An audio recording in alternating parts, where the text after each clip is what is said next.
तुम डरते थे, डरते हो और डरते रहोगे उन महिलाओं से जो रूढ़िवादी परंपराओं को अपनी जूती की नोक पर रखती हैं। नमस्कार, मैं निधि रतन और आप देख रहे हैं नेशनल दस्तक। आज सावित्रीबाई फूले जयंती है। वो भारत की पहली महिला जिन्होंने तमाम महिलाओं के लिए शिक्षा के द्वार खोले, एक ऐसे समय में जब रूढ़िवादी परंपराएं अपनी चरम सीमा पर थी और उनकी सामाजिक क्रूतियों पर ऐसी चोट मारी, शिक्षा के द्वार खोलकर वो इतिहास के पन्नों में हमेशा हमेशा के लिए अमर हो गई। लेकिन सोचिए किस तरीके से जातिवादी मनुवादियों ने उनकी छवि को धूमिल करने के लिए, उनकी छवि को मनगढ़ंत कहानियों से जोड़कर लोगों के जहन से इतिहास को मिटाने की लगातार कोशिश की।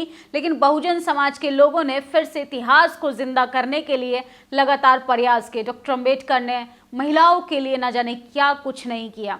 उसमें से एक थे ज्योतिबा फूले, और ज्योतिबा फूले की जीवन संगनी सावित्रीबाई फूले की आज जयंती है। नेशनल दस्तक की तरफ से कोटि कोटि नमन।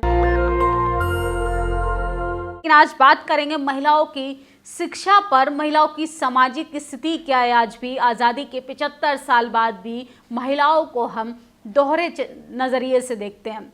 हम ये तो चाहते हैं कि बेटियां शिक्षित हों, लेकिन वो कहीं ना कहीं शिक्षित हम इसलिए करते हैं कि उनको ज़्यादा दहेज ना देना पड़े। ये सवाल शायद आपको कड़वा लग सकता है, लेकिन अपनी अंतरात्मा से पूछिए, क्या वाकई में हम बेटियों को बेटों के समान मानते हैं? क्या समाज में पुरुषों की अपेक्षा महिलाओं को पैरेलल खड़ा कर रहे हैं?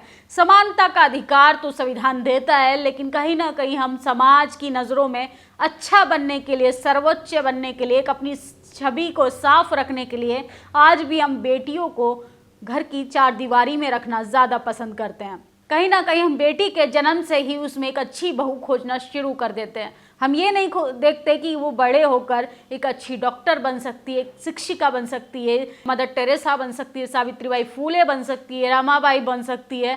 लेकिन उन सब इतिहास को हम दबाए रखते हैं कि कहीं ना कहीं अगर महिला पढ़ जाएगी तो इस देश की उन परंपराओं पे सवाल खड़ा करेगी, जिन परंपराओं की आड़ में महिलाओं को बरसों से गुलामी की जंजीरों में जकड़ कर रखा है। आज का सवाल उन तमाम महिलाओं के लिए भी है और पुरुषों के लिए भी है। सबसे पहले मैं बता दूं कि इस देश में हम महिलाओं की प्रगति तो देखना चाहते हैं। क्या हम कभी खुद से सवाल करते हैं कि पुरुष की भूमिका में क्या हम डॉक्टर अम्बेडकर बन पाए? क्या हम ज्योतिबा फूले बन पाए? शायद सावित्रीबाई फूले इसलिए बन पाई कि उनके साथ उनके जीवन साथी ज्योतिबा फूले ने भी उनका साथ दिया। उन तमाम सामाजिक कुरीतियों को दरकिनार करके उन्होंने उनका हाथ थामा और घर की चार दीवारी से निकालकर उनको बाहर लेकर आए और पूरी दुनिया में उनका नाम रोशन किया। किस तरीके से जब वो प्रेग्नेंट नहीं हो पा रही थी तो उनके परिवार ने कहा कि फूले तुम इनको तलाक दे दो और दूसरी शादी कर लो। लेकिन उन्होंने उन तमाम सामाजिक दायरों से बाहर निकलकर कहा कि शायद कमी मेरे अंदर भी हो सकती है, तो क्यों ना सावित्रीबाई फूले की दूसरी शादी कराई जाए। हो सकता है वो जीवन में आगे बढ़े और उसका भी एक अपना परिवार हो। तो सोचिए, ऐसे समय में भी जहाँ रूढ़िवादी परंपराओं को ज़्यादा महत्व दिया जाता है, जहाँ पर समाज का पहला पद रखा जाता है और अपने परिवार का हर फैसला समाज के नज़रिए से हम लोग डिसाइड करते हैं, और ऐसे समय में भी ज्योतिबा फूले ने उन तमाम महिलाओं के लिए एक ऐसा मैसेज दिया कि जब महिलाएं शिक्षित होंगी तो वो अपने मजबूत फैसले ले पाएंगी। हम कब तक महिलाओं को,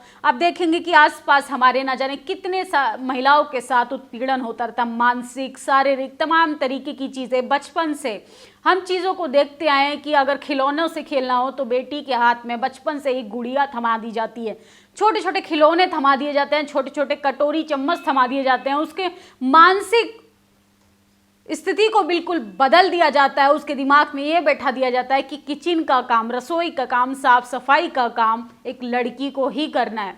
अगर वो सामाजिक जंजीरों को तोड़कर, लड़कर, झगड़कर, बगावत कर कर परिवार से वो अपने लिए उड़ान भरना चाहती है, अपने लिए पढ़ना चाहती है, अपने लिए लिखना चाहती है, अपने पैरों पे खड़ा होना चाहती है, तो समाज का कहना होता है कि नौकरी करनी है तो बेशक करो, हमें कोई आपत्ति नहीं है, लेकिन घर का काम भी तुमको आकर करना पड़ेगा। तमाम चुनौतियों के बाद महिलाओं को दोहरे स्तर पे अपनी भूमिका निभानी पड़ती है। काम से लौटकर अक्सर महिलाएं फिर से काम पर जाती हैं। ये लाइन कहीं ना कहीं महिलाओं पर सटीक बैठती है।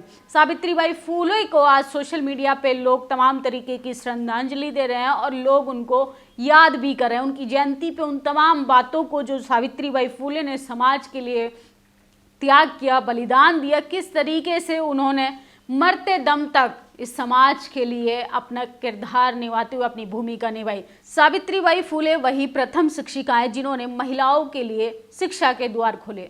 लड़कियों को पढ़ाने के लिए निकली थी, लेकिन समाज ने और समाज के ठेकेदारों ने उनको गोबर और पत्थरों से छिड़काव किया। किस तरीके से उनको गालियां दी जाती थी, कैसे उन पे गोबर फेंका जाता था और किस तरीके से पत्थरबाजी की जाती थी।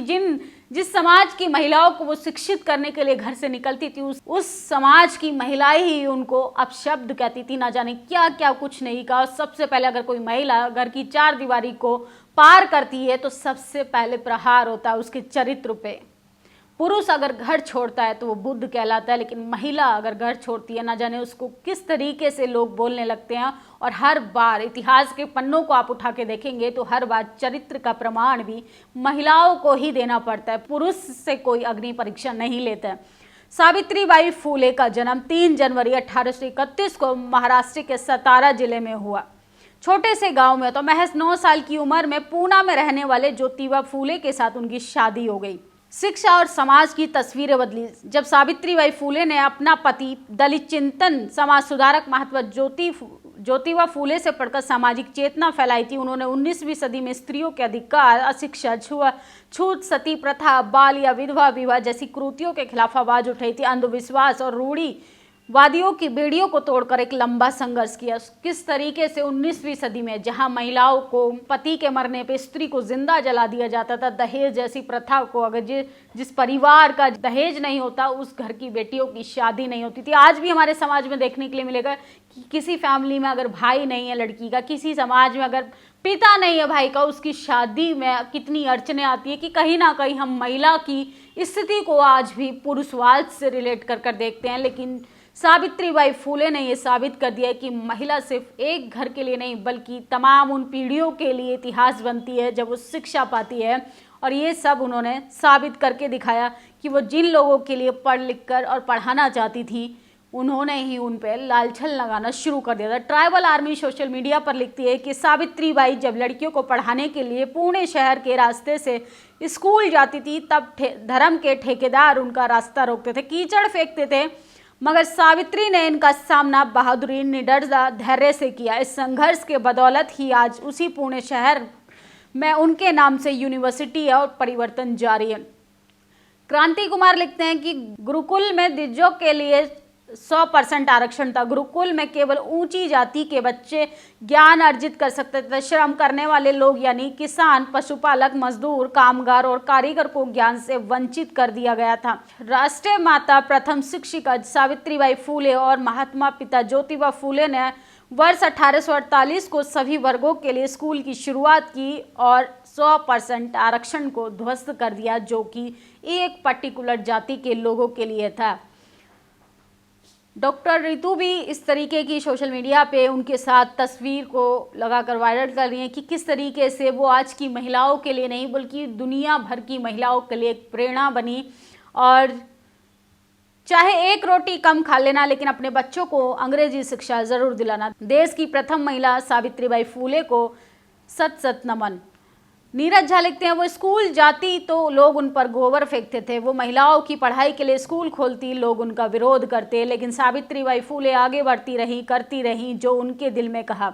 आज सावित्रीबाई फूले के प्रयासों के कारण लड़कियां स्कूल जाती हैं, कॉलेज जाती हैं। उनका विरोध करने वाली मानसिकता के वंशज लड़कियों का बलात्कार कर रहे हैं। सावित्रीबाई फूले जब लड़ी थी, उन्हें मारने वाले तमाम लोगों को अभी भी लड़ते रहना होगा। सावित्रीबाई फूले के जीवन से प्रेरणा लेकर तमाम महिलाओं को आगे बढ़ना होगा। सावित्रीबाई फूले जी एक कीचड़ और गोबर फेंकने वाले मिट्टी में मिल गए, लेकिन सावित्रीबाई फूले इतिहास के पन्नों में अमर हो गई।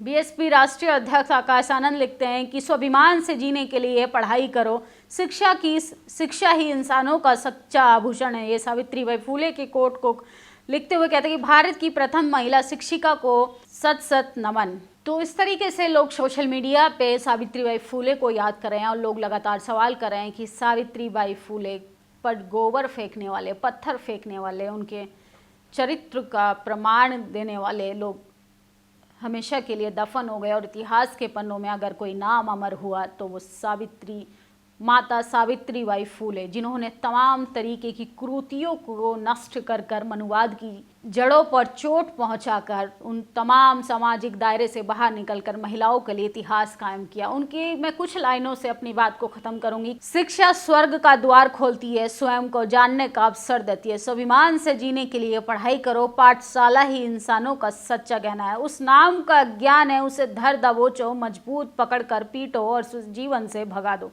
बेटी के विवाह से पहले उसे शिक्षित बनाओ ताकि वे आसानी से अच्छे बुरे में फर्क समझ सके। स्त्रियां केवल घर और खेत के काम करने के लिए नहीं बनी, वे पुरुषों से बेहतर काम कर सकती हैं। देश में महिला शिक्षित की भारी कमी है क्योंकि यहाँ की महिलाओं को कभी बंधन मुक्त होने ही नहीं दिया गया।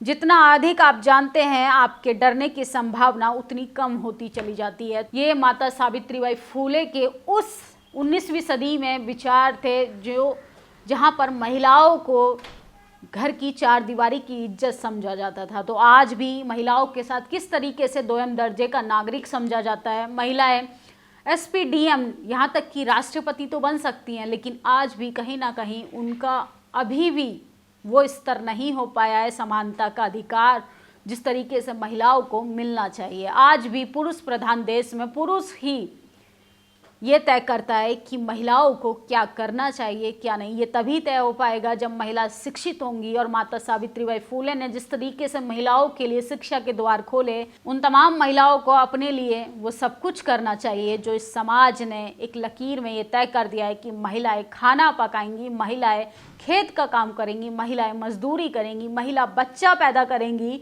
जबकि महिला इस देश में वो सब काम भी कर सकती हैं जिस समाज से उनको वंचित रखा गया। इस देश की आधी आबादी को अभी अपने हक अधिकार लेना बाकी है।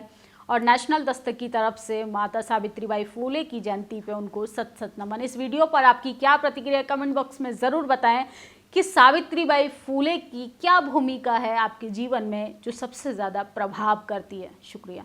नेशनल दस्तक की आपसे गुजारिश है कि अगर इसको बचाना चाहते हैं तो नेशनल दस्तक को सब्सक्राइब करने के लिए रेड कलर के सब्सक्राइब बटन को दबाएं, फिर बेल आइकन की घंटी दबाएं। नेशनल दस्तक को बचाने के लिए बहुत जरूरी है कि हर खबर को शेयर करें, लाइक करें, कमेंट जरूर करें।